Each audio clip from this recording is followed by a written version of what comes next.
네, 반갑습니다. 조등사이다입니다. 오늘은 우리 아이들과 어떻게 대화를 할 수 있을까? 초등 대화법에 대한 이야기 해 보겠습니다. 코로나19 때문에 많이들 힘드시고, 스트레스 지수도 올라가고, 아이들은 집에 있는데 공부는 안 하는 것 같고, 대화할 시간은 어떻게 보면 좀 많아졌는데, 이건 대화가 아니라 싸움하는 시간만 많아지고, 자, 한번 천천히 가 보겠습니다. 우선 아이들이 체감하는 대화란 무엇인가부터 말씀드릴 필요가 있는데요. 어른들 관점에서 대화는 서로의 어떤 생각을 말이라고 하는 음성을 통해서 주고받는 거죠. 아이들은요, 대화를 음성이라고 생각하지 않아요. 그보다는 아이들에게 있어서 대화는 냄새에 더 가깝다고 보시면 됩니다. 대화가 냄새라고요? 도대체 무슨 말을 하는 건지. 자, 우리 아이들을 귀여운 강아지에 한번 비유해 보겠습니다. 강아지들은 후각이 매우 민감하죠.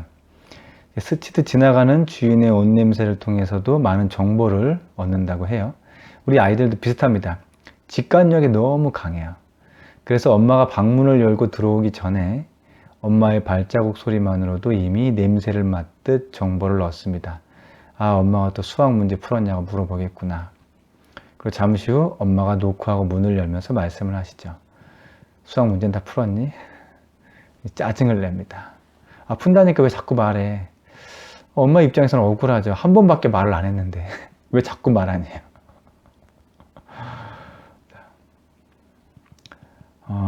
엄마가 뭘 얼마나 말했다고 그래, 이렇게 말을 하기 시작하면 이제 서로 감정 싸움이 됩니다. 많이 말씀하셨어요. 걸어오시면서 이미 말씀하셨잖아요.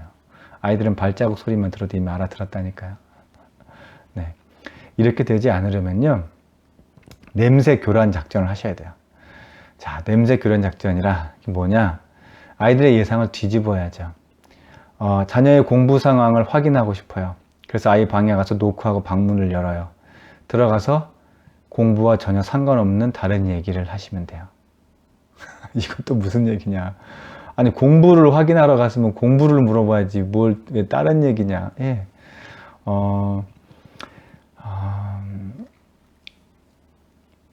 아이에게 공부 얘기를 물어보면 아까 말씀드렸다시피 아이는 그 이야기를 엄마 발자국을 통해서 노크하는 소리를 통해서 몇 번을 들은 거나 마찬가지라고 했죠. 예.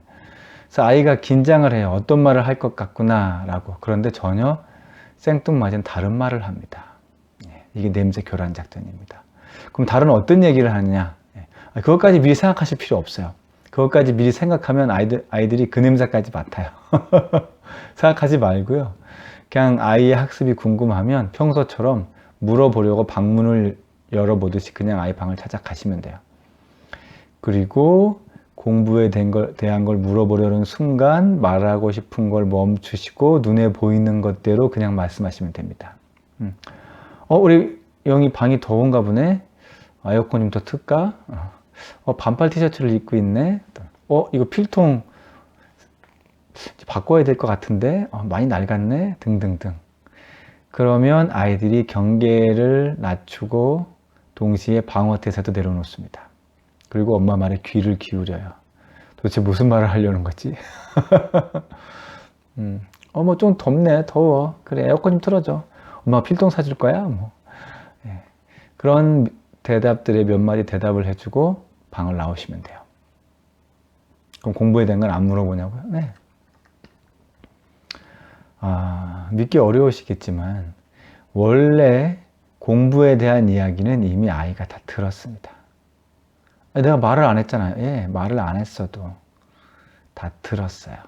아까 말씀드렸죠. 엄마의 발자국 소리만 들어도, 손잡이 문 여는 소리만 들어도, 갑자기 지금 올 때쯤 됐는데, 예. 아이는 엄마의 눈동자나 목소리 톤만으로도 이미 알아차린 겁니다. 어머니는 말씀을 하신 거예요. 행동만으로도 이야기는 전달이 됐습니다. 뭐 목적을 달성했으니까 다른 말을 하고 이제 대화를 확장한 후에 나오시면 되는 겁니다. 그래도 말을 안 했는데 못 알아들었으면 어떡하냐, 뭐 다른 말을 하더라도 방을 나오기 전에는 확인 차원에서 문제집 풀었는지 슬쩍 한번 좀 물어봐야 되는 건 아닌지, 네. 그렇게 하시면요 다시 원점으로 돌아갑니다. 이렇게 생각하셨으면 좋겠어요. 확인 차원에서 물어본다고 달라지는 건 없다. 물어보는 순간 강압적이라고 느끼고요, 짜증수치만 올라갑니다. 물어보지 마시고요, 일단 방문을 열고 들어가서 다른 말 하고 나와 보세요. 그 확인은요, 다음 날 직접 문제집을 풀었는지 펼쳐보시면 돼요. 신기하게도 대부분 숙제를 했거나 다 하지 못했다면 하려고 노력하는 흔적을 보실 수 있을 겁니다. 자, 그런데요 선생님, 다음 날 여러 문제집을 펼쳐봤더니 정말 문제집을 안 풀었으면 어떡하냐. 그럴 수 있죠. 그러면 이제 그때가 바로 엄마가 물어봐도 되는 순간이 되는 거예요. 이렇게 물어보시면 됩니다. 어제 하기로 한 문제집 다 못 푼 어떤 이유가 있니? 네. 그럼 아이가 어떤 이유 때문이라고 대답을 할 거고요. 그럼 간단하게 그래서 못했구나 하고 방을 나오시면 돼요. 또 그냥 그렇게 나오냐고요? 네. 이번엔 그래도 제대로 문제집을 풀라고 말하고 나와야 되지 않는가 생각하시겠지만, 제가 초반에 아이들에게 대화란 냄새라고 말씀드렸죠. 어제 정해진 분량을 왜 다 풀지 못했는지 물어본 순간 아이들은 이미 냄새를 맡은 겁니다. 어제 풀어야 했는데 라고 생각을 하게 되죠. 그 냄새가 전달되면 목적한 바에 대화는 다 하신 거예요. 충분합니다.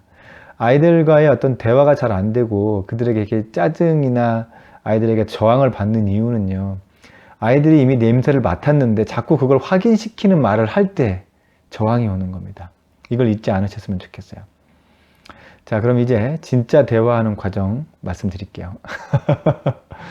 그럼 지금까지는 아니었냐고요? 지금까지는 전초전이죠. 자, 진짜 대화, 그건 또 뭔가? 스토리가 있는 대화를 하셔야 돼요. 사실 앞에서 언급한 거는요, 엄밀히 말해서 대화가 아니죠. 그냥 엄마의 어떤 궁금한 것들, 염려되는 것들, 아이들이 해야 될 것들을 확인하는 차원의 질문을 하려고 들어가신 것 뿐이었죠. 질문으로 포장한 확인과 대화, 그 정도였습니다. 자, 이런 확인 차원의 대화가 주를 이루었다면 이건 가족이라는 생각이 안 들어요. 아이들 입장에서 가족이라는 기분이 들지 않습니다. 그래서 그런 종류의 확인은요, 그저 냄새 정도로만 확인시켜 주시고요. 진짜 대화는 스토리, 이야기가 있어야 그때부터 가족이라는 유대감이 생기는 겁니다. 자, 그러면 아이들의 일상생활에 대한 것들에 대한 이야기를 하느냐? 물론 아이들의 일상생활도 포함이 돼요. 그런데 그거는 후순위로 놓으셔야 돼요. 스토리의 우선순위는요, 부모님 자신의 이야기를 하는 겁니다. 엄마는 엄마 얘기, 아빠는 아빠 이야기. 이런 거죠. 엄마가 오늘 보고 느낀 것, 아빠가 오늘 보고 느낀 걸 말씀하시는 거예요. 왜 맨날 아이들한테만 물어보세요? 오늘 뭐 하고 뭘 느꼈는지. 그렇게 물어보시지 마시고요. 엄마, 아빠가 보고 느낀 걸 이야기해 주세요. 이왕이면 실감나게.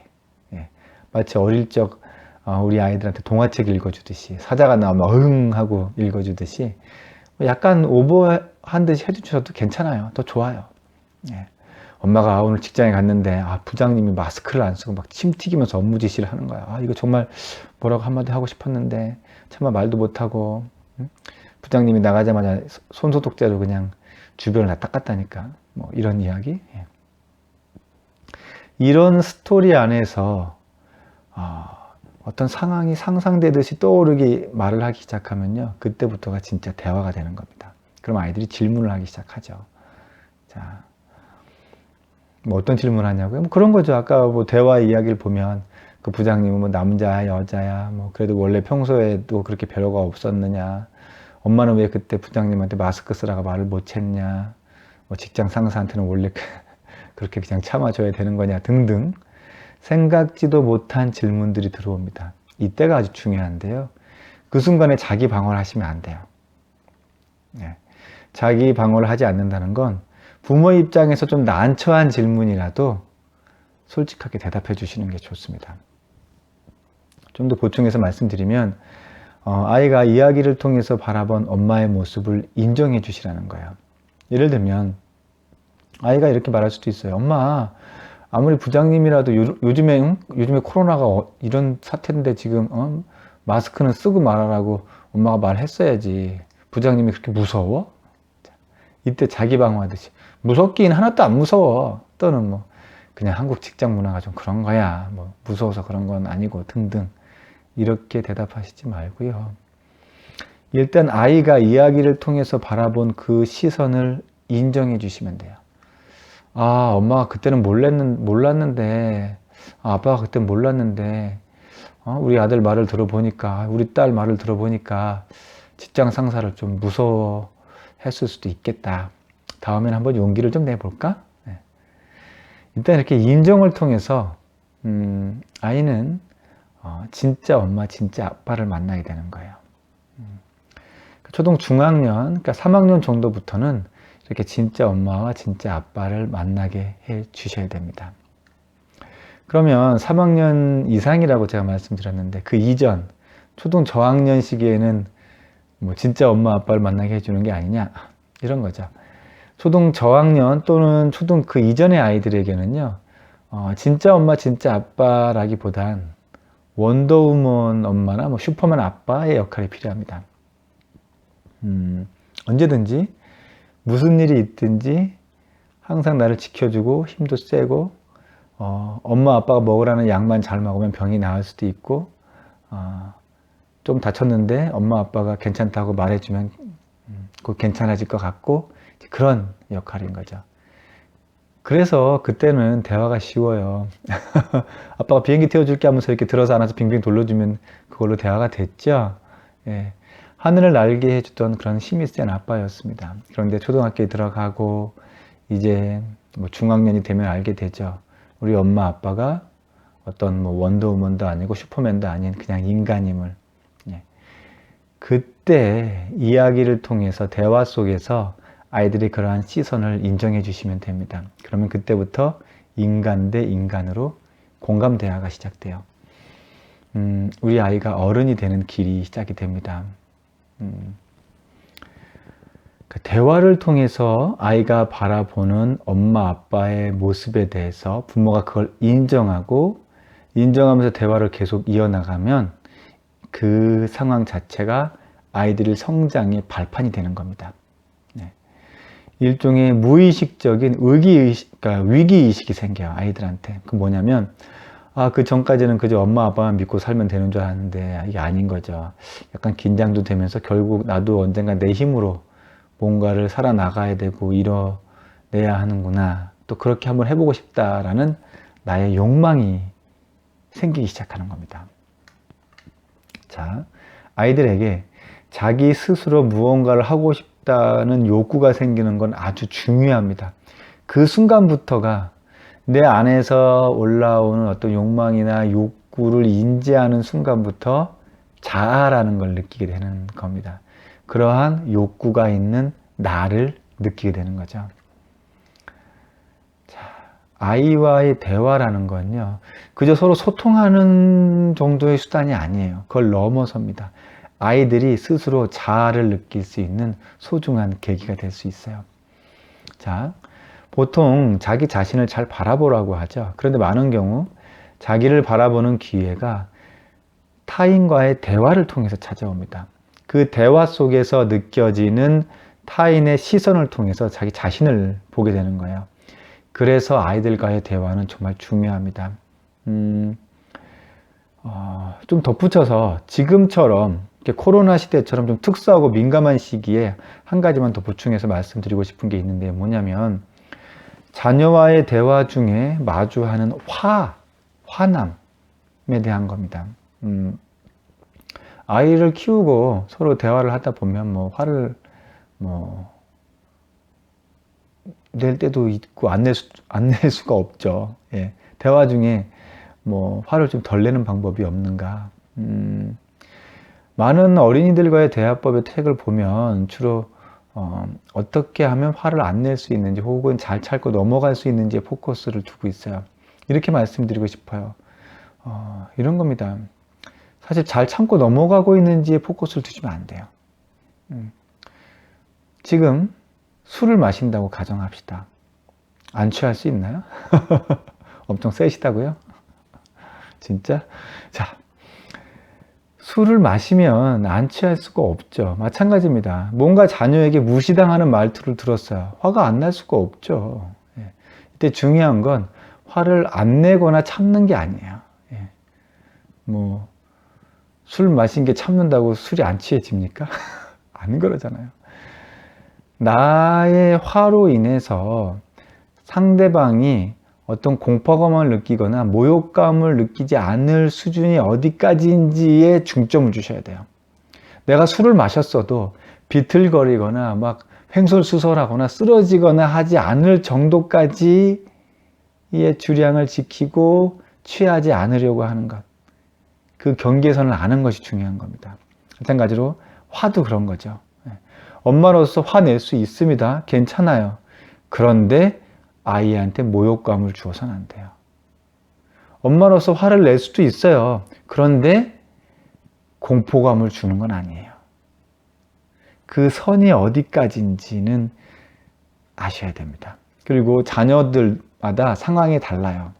어느 선까지 넘어가면 아이가 공포감을 느끼고 어느 선을 넘어가면 우리 아이는 모욕감을 느낍니다. 그 선은 부모님들이 우리 아이를 관찰하면서 파악하셔야 돼요. 조금 큰 소리로 화를 내도 별 지장받지 않는 아이도 있어요. 예. 제일 심각한 건 많은 부모님들이 화를 내시건 안 내시건 간에 심지어 화를 안 내시면서도 아이들에게 모욕감을 줍니다. 그게 문제입니다. 예를 들면 이건 거예요. 자기 전에 꼭 씻으라고 수도 없이 말을 했는데 맨날 이빨도 안 닦고 그냥 자려고 그래요. 엄마 입장에서 화가 나죠. 수도 없이 말을 했는데. 버럭 화내기도 지쳐요. 눈빛으로 말하죠. 아유, 누구 닮아서 저렇게 더럽고 게으른지. 아유. 한심하다는 듯이 쳐다봅니다. 앞에서 말씀 제가 드렸습니다. 아이들에게 대화는 뭐라고요? 냄새예요. 아이는 아무 말도 듣지는 못했지만 엄마의 그 표정과 눈빛으로도 벌써 이야기를 냄새 맡을 수 있습니다. 그럴 땐 차라리 화를 내시는 게 더 나아요. 모욕감을 주시지 말고 화를 내시면 돼요. 모욕감을 주지 않고 어떻게 화를 내느냐. 용철아, 너가 그렇게 씻기 싫어하고 대충 누워서 자려는 모습을 보니까 엄마가 화난다.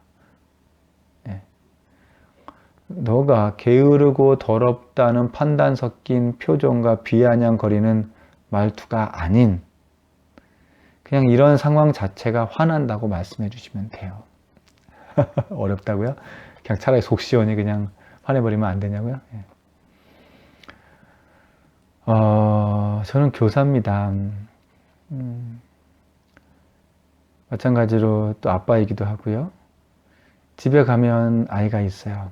그리고 직장에 가도 아이들이 있습니다. 물론 지금은 코로나 때문에 아이들을 이제 보기가 어렵지만 물론 이제 줌 수업을 통해서 바라보죠. 한 번은요, 그 예전에 몇 년 전에 하루를 되돌아보았는데, 그러니까 저는 출퇴근하는 시간만 빼고는 제 앞에 늘 아이라는 존재가 있어요. 직장에서도 집에서도. 하루는 제 자신을 되돌아봤는데 제가 집에서도 화를 냈고 직장에서도 화를 냈어요. 하루 종일 화를 낸 거죠. 물론 뭐 비겁한 변명이긴 하지만 정당한 이유는 있었습니다. 아이들이 분명 무언가 잘못을 했거든요. 그랬음에도 불구하고 제 가슴에는 후회로 가득 찼어요. 화를 낸 양으로 치면 어떻게 보면 뭐 속이 뻥 뚫리고도 남아야 되는데 실상은 전혀 그렇지가 않아요. 너무 미안하고 너무 먹먹하죠. 저는 우리 부모님들도 다 비슷한 경험이 있으리라고 생각합니다. 자녀한테는요, 아이들한테는요, 속 시원하게 화낼 수 있는 일은 생기지 않아요. 그런 방법도 없어요. 그나마도 나름 덜 후회하는 건 내가 이렇게 화가 났음을 알려주는 정도가 최선입니다. 자, 마무리하겠습니다. 엄마 심리 수업이라는 책이 있어요. 거기에 보면 엄마는 냄새다. 저는 이렇게 방송 서두에서 말씀드렸죠. 그 대화는 냄새라고. 예. 엄마가 어떤 냄새를 풍길지는 대화에 달려 있고요. 요즘 상황이 사실 많이 어수선합니다. 뭐 위태위태하기도 하고요. 그래도요, 봄은 옵니다. 네. 우리 엄마의 냄새가 우리 아이들에게 그 봄을 잊지 않게 만들어 주었으면 좋겠어요. 힘든 상황이지만 그래도 우리 아이들이 이렇게 말을 했으면 좋겠습니다. 엄마 냄새 참 좋아. 예. 우리 아이들이 생각만 해도 좋은 그런 엄마의 냄새, 아빠 냄새가 가득 찬 그런 시간이 되시길 응원드립니다. 소동사이다는 우리 어머님, 아버님들과 함께 갑니다. 어떻게? 뚜벅뚜벅. 감사합니다.